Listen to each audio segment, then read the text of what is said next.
Hi, I'm Cooper, and in this video I will be explaining how the second fundamental theorem of calculus works and giving some examples of how to use it. So what the second fundamental theorem of calculus does is it gives us the integral or area underneath a function between 2 points, so on an interval between 2 points.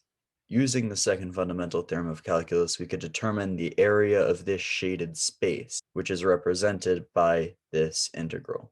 Now, the actual definition of the fundamental theorem of calculus is that the integral or area under a function on an interval between 2 points is equal to the antiderivative of this function of the upper bound minus the antiderivative of this function of the lower bound, as you can see, where f is the antiderivative of f of x. Now, to understand the second fundamental theorem of calculus and why we use the antiderivatives in that way, we have to look at the first fundamental theorem of calculus.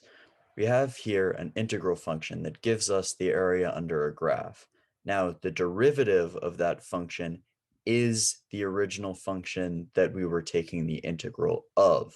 So we use this in reverse with the antiderivative of f of x, this function here, and that antiderivative gives us the function that determines the area or integral under a graph.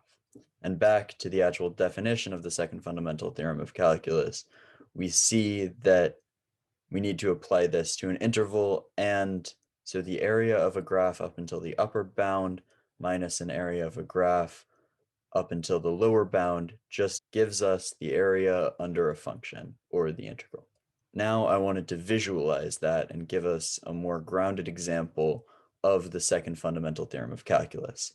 Here we have a standard distance versus time graph of an object accelerating. Now we know that the derivative graph of distance equals velocity.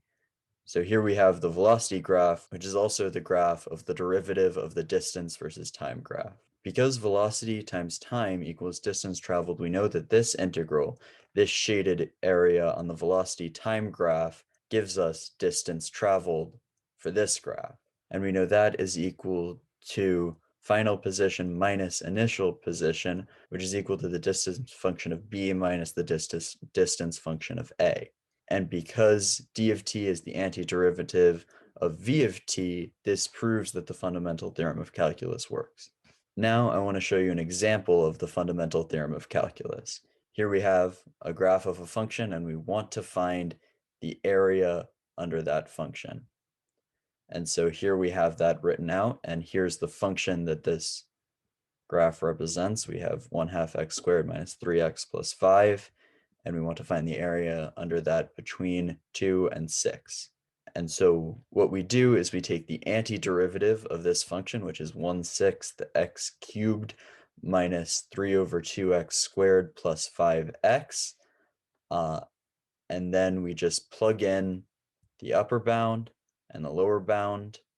We do all this algebra, and it comes out to 6 2/3 as the area under this function. Thank you so much. That was my presentation on the second fundamental theorem of calculus.